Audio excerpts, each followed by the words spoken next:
নমস্কার বন্ধুরা, পিয়ালির রান্নাঘরে সবাইকে স্বাগত জানিয়ে আজ বানাবো দোলের স্পেশাল মিষ্টি। কিভাবে বানাই তোমরা প্রথম থেকে শেষ অবধি দেখো, খুব ভালো লাগবে। তো চলো শুরু করি। প্রথমে হাফ লিটার দুধ নিয়ে ফুটিয়ে ফুটিয়ে ঘন করে নেব।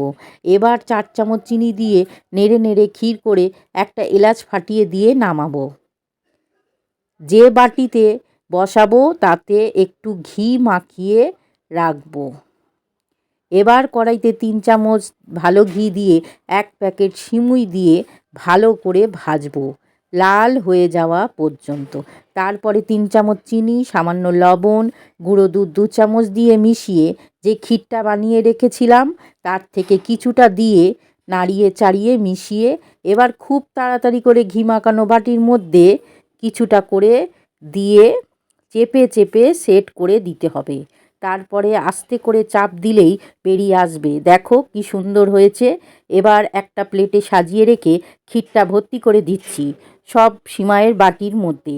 এবার উপর থেকে কাজু দিয়ে সাজিয়ে নিচ্ছি।